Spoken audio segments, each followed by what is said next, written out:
कैसे हैं आप सब। आप सभी का आपके अपने YouTube channel sociology with Sangeeta में मैं संगीता स्वागत करती हूं।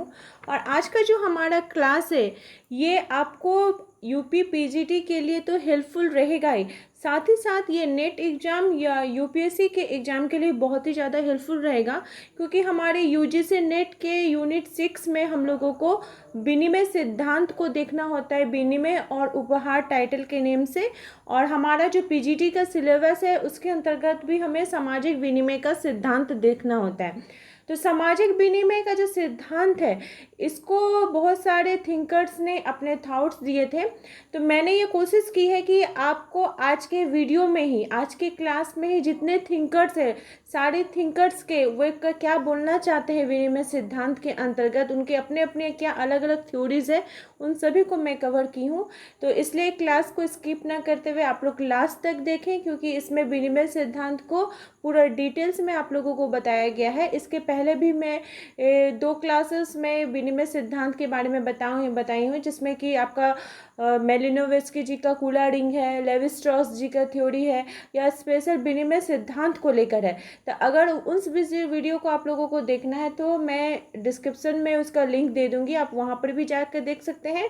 या फिर अगर आप इसे देख लेते हैं तो आपको पूरा अच्छे प्रकार से इसे समझ में आ जाएगा कि हर एक थिंकर्स के अपने अलग अलग थॉट्स कौन कौन से हैं। तो इसे स्किप ना करते हुए लास्ट तक देखें। अगर आपको क्लास हेल्पफुल लगे तो प्लीज़ इसे अपने दोस्तों के बीच शेयर करें, लाइक करें और कमेंट करें। आपके कमेंट्स, आपके लाइक मुझे मोटिवेशनल का काम करते हैं। तो चलिए क्लास को लेट ना करते हुए हम लोग स्टार्ट करते हैं। देखिए, सामाजिक विनिमय का जो सिद्धांत है तो इसके जितने थिंकर्स है उसे मेनली 2 भागों में बांटा गया है। एक है आधुनिक विनिमय सिद्धांतवादी और एक है मानव शास्त्र में विनिमय सिद्धांत। तो आधुनिक विनिमय सिद्धांतवादी के अंतर्गत कौन कौन से सिद्धांतकार आएंगे उनके सारे थ्योरीज को हम लोग देखेंगे, और मानव शास्त्र में विनिमय सिद्धांत के अंतर्गत कौन कौन से थिंकर्स आएंगे उनको देखेंगे। तो सबसे पहले हम लोग को थिंकर्स के थॉट्स जानने से पहले हमें ये समझना बहुत ही ज़्यादा इम्पोर्टेंट हो जाता है कि विनिमय आखिर है क्या, एक्सचेंज आखिर क्या होता है। तो विनिमय का अर्थ होता है कि हम किसी वस्तु के बदले किसी दूसरी वस्तु का जब आदान प्रदान किया जाता है, कोई भी वस्तु हम किसी को दिए और उसके बदले वो व्यक्ति हमें कोई अलग वस्तु देता है, या फिर कोई हम किसी को कुछ सेवा प्रदान करते हैं उसके बदले कोई दूसरा व्यक्ति जो है वो हमें अलग सेवा को प्रदान करता है, तो ये किसके अंतर्गत आएगा, विनिमय के अंतर्गत आएगा। अभी अगर प्रेजेंट के सोसाइटी में देखा जाए तो अभी इसके सेवाओं के बदले या वस्तुओं के बदले अभी मनी जो है वो मेन हो गया है, क्योंकि अगर हम किसी से कोई चीज़ को लेते हैं तो उसके बदले हम उसको मनी पेड करते हैं। तो इसका स्थान कौन ले लिया है, सेवा का स्थान मनी ने ले लिया है। अब सबसे पहला जो आता है आधुनिक विनिमय का सिद्धांत। तो आधुनिक विनिमय सिद्धांतवादी के अंतर्गत मेनली 3 थिंकर आते हैं। पहले होते हैं जॉर्ज ह्यूमान्स, जिनके सिद्धांत को विनिमय व्यवहारवाद कहा जाता है, क्योंकि वह पूरी तरह से किस पर केंद्रित है, वो व्यवहारवादी पर। वह समाज के अंतर्गत जो लोगों का व्यवहार है उसके अध्ययन में, उसके अंतर्गत वे बताते हैं कि किस प्रकार से का जो है वो एक्सचेंज थ्योरी चलता है। सेकंड है पीटर ब्लाउ, जिनका जो सिद्धांत है उसे संरचनात्मक विनिमय कहा जाता है, ये संरचना पर उनका केंद्रीय स्थान है। थर्ड है माइकल हेजर, जिनके सिद्धांत को कहा जाता है विवेकी विकल्प का सिद्धांत, और इसमें वे मनुष्य के विवेक को प्राथमिक स्थान देते हैं और वे बताते हैं कि प्रत्येक मनुष्य जो है वो अपने अंतःक्रिया को कैसे करता है, दूसरे के साथ जो अंतःक्रिया करता है वो अपने विवेक के साथ करता है और वो अधिकतम लाभ प्राप्त करने के लिए चाहता है। तो इसके अंतर्गत उन्होंने अपने विवेकी विकल्प सिद्धांत को दिया। अब हम लोग एक एक करके इन तीनों को देखेंगे, और फिर मानव शास्त्र विनिमय सिद्धांत के अंतर्गत मेनली 4 थिंकर आते हैं। सबसे पहले है जेम्स जॉर्ज फ्रेजर जी, मेलिनोवस्की जी, मार्शल मॉस जी और लेविस स्ट्रॉस जी। तो ये जितने भी थिंकर है, ये चारों थिंकर जो है वे आदिवासियों में गहन क्षेत्रीय अध्ययन कार्य के लिए जाने जाते हैं। उन्होंने जाकर इसका क्षेत्रीय अध्ययन कार्य किया था। तो इसमें सबसे पहले जेम्स फ्रेजर जी जो थे वो जाकर क्षेत्रीय फील्ड वर्क करते हैं। अब हम लोग एक एक करके देखते हैं। तो सबसे पहले आधुनिक विनिमय सिद्धांतवादी के अंतर्गत जो जेम्स फ्रेजर जी हैं, देखिए सामाजिक व्यवहारवाद, तो वो सामाजिक व्यवहार क्या है, लोगों का विनिमय पद्धति को जो अपनाने का तरीका है उसके अंतर्गत बताया गया है। तो जेम्स फ्रेजर के अनुसार जैसे अर्थशास्त्र के क्षेत्र में, आर्थिक क्षेत्र में तो हम लोग विनिमय करते ही हैं, लेकिन क्या सामाजिक क्षेत्र में भी जब इसका यूज़ किया जाने लगा तो वो सामाजिक व्यवहारवाद के अंतर्गत आने लगा, व्यवहारवादी सिद्धांत के अंतर्गत आने लगा। तो सबसे पहले हमारे कौन थिंकर आए हैं, तो जॉर्ज होमास जी आए हैं। इनकी पुस्तक सोशल बिहेवियर एज एक्सचेंज, इसमें उन्होंने अपने व्यवहारवादी सिद्धांत के बारे में बताया। क्या बताया कि इनके अनुसार व्यक्ति उन्हीं लोगों से संबंध रखना चाहेगा जिनसे उसके बदले में उसे लाभ, सुख या संतोष मिलता है। होमास जी के अनुसार जो सामाजिक विनिमय का सिद्धांत है, इसमें वे बताते हैं कि व्यक्ति जो है वो दूसरे व्यक्ति के साथ रहना चाहता है, जिसके साथ रहने से उसे संतुष्टि की प्राप्ति होती है या लाभ की प्राप्ति होती है या सुख की प्राप्ति होती है, तो वो किसके अंतर्गत आ जाएगा, व्यवहारवादी सिद्धांत के अंतर्गत। क्योंकि हम जो मनुष्य हैं, हमारे अंतर्गत भी यह एक फीलिंग्स आती है कि हम उस व्यक्ति के साथ रहें, तो ये जो हमारी फीलिंग्स, ये व्यवहारवादी सिद्धांत के अंतर्गत ही आता है, क्योंकि हम उससे लाभ की प्राप्ति चाहते हैं, सुख की प्राप्ति चाहते हैं। तो इसके लिए जो इनकी पुस्तक थी द ह्यूमन ग्रुप, इसमें उन्होंने सबसे पहले इसको विकास किया था, इसके बारे में बताया था, अपने व्यवहारवाद के बारे में, और वे देखे थे कि लोग क्या करते हैं और उनका व्यवहार कैसा होता है, ये ह्यूमन ग्रुप में ही उन्होंने इसका खोज किया था। और इनकी जो पुस्तक है social behaviour its elementary forms, इसमें उन्होंने अपने सिद्धांत को विकसित किया था। तो अगर बात की जाए मनुष्य के व्यवहार के नियमों के बारे में, तो मेनली जो होमास जी थे वो मनुष्य के व्यवहार को 3 नियम बताए हैं। कौन कौन से हैं वे, गतिविधियाँ, अंतःक्रिया और मनोभाव। मनुष्य किस प्रकार से गतिविधि करता है एक दूसरे के साथ, समाज के अंतर्गत किस प्रकार से गतिविधि करता है, एक व्यक्ति का दूसरे व्यक्ति के साथ किस प्रकार का अंतःक्रिया है, उससे कौन सा व्यवहार उत्पन्न हो रहा है, और मनुष्य के मन की स्थिति क्या है, जिसके साथ वो व्यवहार कर रहा है उसकी स्थिति क्या है, इसका अध्ययन उन्होंने अपने सिद्धांत में किया है। तो इनके सिद्धांत को मेनली 4 प्रमुख अवधारणाओं के रूप में बांटा गया। वे कौन कौन से अवधारणाएं, हम लोग एक एक करके देख लेते हैं। तो सबसे पहला जो है कि वर्तमान की जो गतिविधियां हैं वो भूतकालीन गतिविधियों द्वारा प्रभावित होती है। हम प्रेजेंट में जो भी चीज़ कर रहे हैं, जो भी हमारी गतिविधियां चल रही हैं, उसका कहीं ना कहीं जो रिश्ता है वो प्राचीन समय से या भूतकाल से जुड़ा ही हुआ है। भूतकालीन रिश्ते के से वो संदर्भ में होकर ही व्यक्ति जो है अपने प्राचीन गतिविधियां या मेनली जो प्रेजेंट का समय का काम है वो करता आ रहा है। सेकंड, इन्होंने अपने व्यवहारवादी सिद्धांत में बताया कि किसी भी कार्य के लिए पुरस्कार मिलने से वो कार्य दोबारा किया जाता है। क्या होता है कि जो मनुष्य है, अगर आप उस मनुष्य को उसके काम के लिए उसको तारीफ करें, उसको लाभ दें, तो क्या होता है, मनुष्य देखता है कि हाँ अब मैंने ये काम किया तो मुझे बहुत सारा पुरस्कार मिला, मुझे मेरा नाम हुआ, मुझे बधाइयाँ मिली, तो वो फिर उस कार्य को करने के लिए पूरा एकदम मतलब सुदृढ़ होकर करना चाहता है। वो पूरा एकदम लग जाता है कि हमको इसको काम को करना है, क्योंकि मनुष्य के अंतर्गत ये प्रवृत्ति होती है कि जहाँ उसका थोड़ा सा नाम हो गया तो वो उस कार्य को और बेहतर ढंग से करेगा। थर्ड है कि कोई व्यक्ति उस कार्य को बार बार करेगा जिससे उसे अधिक लाभ हो या संभावना हो। और व्यक्ति क्या होता है कि जब देख लिया कि हाँ हमको ये काम हम किए तो इससे हमको लाभ की प्राप्ति हुई, तो फिर क्या करेगा, वो बार बार उसी काम को करने के लिए करेगा कि जिससे क्या होगा, उसको और लाभ की प्राप्ति हो और उसको अच्छा इमेज मिले और अच्छी बात मिले उसे। फोर्थ, उन्होंने बताया कि जब किसी को उसकी गतिविधि के लिए पुरस्कार नहीं मिलता तो वो उस गतिविधि से आक्रामक होकर लाभ उठा लेता है।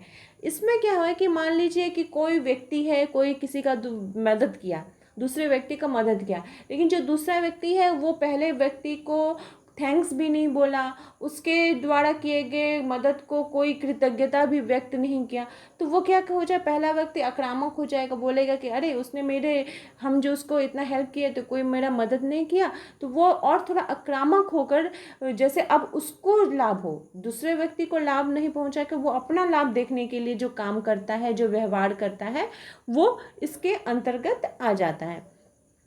होमास जी ने जो विनिमय संबंधी प्रस्ताव दिए थे, तो मेनली इसमें उन्होंने 5 प्रकार के प्रस्ताव बताए थे। सफलता संबंधी प्रस्ताव, उद्दीपन संबंधी प्रस्ताव, मूल्य संबंधी प्रस्ताव, वचन परिवर्तन प्रस्ताव, आक्रामक अनुमोदित प्रस्ताव, इन पांचों प्रकार के प्रस्तावों को उन्होंने अपने विनिमय सिद्धांत में बताया था। सेकंड हमारे जो थिंकर है वो है पीटर ब्लाउ। तो इन्होंने होम्स और जो पार्सन्स महोदय जी थे, इनकी बीच की जो दूरी थी इनको कम करने का प्रयास किया है। इन्होंने अंतःक्रिया के माध्यम से सामाजिक जीवन के बारे में बताया है कि किस प्रकार से विनिमय और शक्ति का हम विश्लेषण इस क्षेत्र में कर सकते हैं। तो इनकी जो पुस्तक थी exchange and power in social life, जो कि 1964 में आई थी, इसमें उन्होंने बताया है इसके बारे में। और उनका जो मेन फोकस था किस पे था, तो सामाजिक संरचना के ऊपर। उनका जितना अध्ययन सामग्री है वो इसी से ही रिलेटेड था। वे बताते हैं कि जो समाज के अंतर्गत जो बृहत समूह हुए या बृहत समुदाय हुए, तो उसके अंतर्गत जो छोटे छोटे समुदाय होते हैं उनके द्वारा उनकी जो संरचना होती है, उनके द्वारा किए गए कार्य क्या होते हैं, उस बृहत समुदाय को मेनली क्या करते हैं, मदद करते हैं, उनको हेल्प करते हैं समाज में स्थापित होने के लिए। और इनके द्वारा जो विनिमय के नियम हैं, इन्होंने 5 प्रकार के विनिमय के नियम बताए हैं। हम लोग एक एक करके देख लेते हैं। विवेकीपूर्ण नियम, पारस्परिकता नियम, न्याय संबंधी नियम, सीमांत उपयोगिता नियम या असंतुलन उपयोगिता नियम, ये 5 प्रकार के उन्होंने विनिमय संबंधी अपने नियम बताए हैं। जो पीटर ब्लाउच है ये मैक्स वेबर के नौकरशाही से प्रभावित थे और उन्हीं से प्रभावित होकर वे जाकर खुद फील्ड वर्क करते हैं और नौकरशाही के संदर्भ में बताते हैं। साथ ही साथ ये डेहरनडाफ महोदय के जो द्वंद्वात्मक सिद्धांत था उससे भी बहुत ही ज़्यादा प्रभावित है। तो विनिमय के लक्षण पीटर ब्लाउ जी के द्वारा क्या क्या है, तो उन्होंने 5 प्रकार के लक्षण बताए हैं कि विनिमय के कौन कौन से सामाजिक संरचना के अंतर्गत लक्षण होने चाहिए। पहला कि विनिमय और सामाजिक एकीकरण होना चाहिए, विनिमय और आस्था होनी चाहिए, सामाजिक विभाजीकरण होना चाहिए, सामूहिक मूल्य होना चाहिए और विनिमय और शक्ति होनी चाहिए। तो ये था पीटर ब्लाउ जी की थ्योरी। थर्ड जो हमारे थिंकर है वो है माइकल हेजर, जिनका जो सिद्धांत है उसको क्या बोला जाता है, विवेकी विकल्प का सिद्धांत।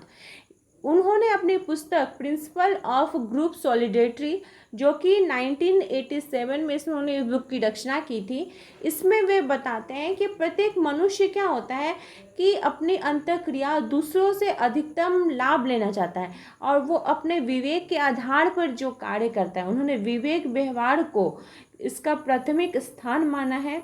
और विनिमय के लक्षण की अगर बात की जाए तो ये समूह की सुदृढ़ता, सामाजिक नियंत्रण, उद्गामी लक्षण या विवेकी विकल्प, इसमें उन्होंने मेन इसके बारे में बात की है। ये तो हो गए हमारे आधुनिक विनिमय जो विनिमय सिद्धांतवादी थे। अब हम लोग देखेंगे कि मानव शास्त्र में विनिमय सिद्धांत के बारे में। तो इसमें मेनली 4 थिंकर है। तो सबसे पहले जो है जेम्स जॉर्ज फ्रेजर, ये इसमें उन्होंने सिद्धांत को 1954-1994 के बीच में उन्होंने दिया था। तो ये आदिवासियों का, ये चारों जो थिंकर है आदिवासियों का गहन क्षेत्रीय अध्ययन करते हैं और इसी के आधार पर अपने विनिमय सिद्धांत को देते हैं। तो जॉर्ज जेम्स फ्रेजर जी की जो पुस्तक है folklore in the old testament, इसकी रचना इन्होंने 1919 में की और पहली बार इसमें इन्होंने अपने सिद्धांत को बताया। तो ये ऑस्ट्रेलिया के आदिवासियों पर अध्ययन करते हैं। मेलिनोवस्की जी भी ऑस्ट्रेलिया में जाकर ट्रोबियान जनजाति का भी उन्होंने अध्ययन किया, फ्रेजर जी ने भी अध्ययन किया और इनके सिद्धांत को मानव शास्त्रीय विनिमय का सिद्धांत कहा जाता है और इनका जो प्रयास था ये पहला प्रयास था। तो इन्होंने आदिम जातियों में अध्ययन किया और अध्ययन करने के परिस्वरूप वो देखते हैं, जब उन्होंने इकोनॉमिक सर्वे किया तो उन्होंने पाया कि जो आर्थिक अभिप्रेरण है वह संस्कृति के प्रतिमानों को क्या करती है, निश्चित करती है। तो इन्होंने फिर जब वो उन्होंने आदिवासियों का अध्ययन किया तो वे बताते हैं कि जो आदिम जातियों में जो बंधुत्व और विवाह की जो परंपरा है उसका उन्होंने बहुत ही गहराई से अध्ययन किया और अध्ययन करने के बाद वो क्रॉस कजन मैरिज का वो बहुत सपोर्ट करते हैं। वे बताते हैं जो चचेरे ममेरे भाई बहन हैं वो उसको ज़्यादा पसंद करते हैं।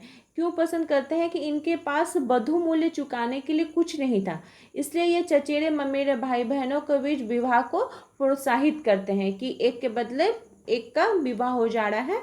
तो उसके बाद की अब क्या है कि जो फ्रेजर जी के अनुसार उन्होंने जब अपना निष्कर्ष दिया है इसको जानने से पहले कि जो कोई भी समाज जो सांस्कृतिक प्रतिमान जहाँ पे उपलब्ध होता है तो और कुछ न होगा, मनुष्य के आर्थिक अभिप्रेरण से वह पूरी तरह से प्रभावित होता है।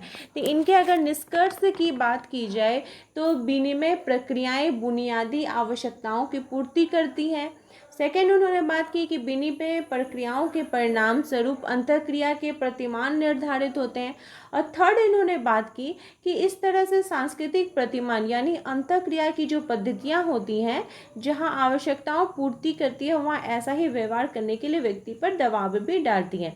तो फ्रेजर का जो सिद्धांत था वो मेनली अर्थशास्त्र के उपयोगितावाद से बहुत ही ज़्यादा प्रभावित था।